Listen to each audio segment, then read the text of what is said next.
Bonjour à tous. Aujourd'hui, nous allons aborder, on pourrait dire, une pratique incontournable dans l'approche du bouddhisme qu'est la méditation. D'abord, il faut dire que la méditation se pratique toujours dans un contexte. Elle ne se pratique pas de façon unique et réservée. La méditation suppose d'avoir une certaine éthique, une certaine posture dans notre vie quotidienne. La méditation suppose aussi d'avoir ce qu'on appelle une vue, c'est-à-dire une perspective, la conscience de ce que l'on souhaite récolter au bout du compte par la pratique méditative. La méditation suppose aussi d'avoir clarifié sa motivation. Bref, c'est un ensemble de conditions qui va être rassemblé pour pouvoir s'établir dans une pratique juste de la méditation. Lors de cette rencontre, nous allons voir trois conditions assez concrètes. D'une part, la nécessité de la détente. D'autre part, le développement de l'attention et de la vigilance. Et enfin, le rapport aux expériences qui s'élèvent. Il y a du désagréable, il y a de l'agréable. Comment faire avec ça? Commençons par la détente. Bien souvent, lorsque l'on voit certains pratiquants méditer, ils ont une bonne posture, ils ont l'air d'être bien axés, d'être présents. Et puis à la fin de la méditation, quand le gong sonne, on les voit se détendre, souffler, comme s'il y avait eu une tension pendant la pratique. Et qu'en fait, c'est ce moment où la méditation s'arrête qu'ils trouvent la détente qui serait bien de préserver pour la méditation. En effet, quand on médite, surtout au début, il y a une volonté qui est présente. On souhaite bien méditer, on attend un résultat, bref, on est dans quelque chose qui amène l'esprit à pointer vers un but. Or, ce qui est nécessaire pour une pratique méditative qui puisse vraiment donner des fruits, c'est dès le départ, bien sûr avec une posture juste, trouver une détente.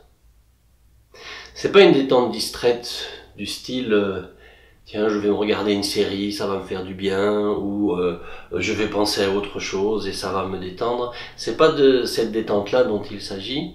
Il s'agit plutôt d'une détente qui se défait de ses préoccupations. Une détente qui fait que l'esprit n'est pas encombré par des préoccupations, des perspectives, des volontés. Et il y a deux aspects, il y a l'aspect physique et l'aspect de l'esprit, l'aspect psychique. L'aspect physique consiste déjà à se détendre musculairement, à repérer les tensions dans le corps et petit à petit à défaire ces tensions. Et même avant de commencer la méditation, les textes disent il est nécessaire de laisser descendre les tensions. On va voir après aussi les tensions psychiques. Et Gendun Rinpoche, ce grand maître bouddhiste contemporain qui a participé au développement du bouddhisme en France et en Europe, quand il parlait de la méditation et de la détente du corps, il faisait ce geste-là, où il montrait un réel relâchement. Donc un relâchement physique combiné à une posture qui soit bien posée. Ça c'est pour le corps. Vient ensuite la détente de l'esprit. Et on pourrait dire que pour détendre l'esprit, la première étape consiste à laisser nos inquiétudes, laisser nos soucis. Il n'y a pas d'inquiétude à avoir d'ailleurs parce que à la fin de la méditation, il y a de fortes chances qu'on les retrouvera, ces inquiétudes et ces soucis. Mais peut-être on aura une relation différente avec ces états d'esprit.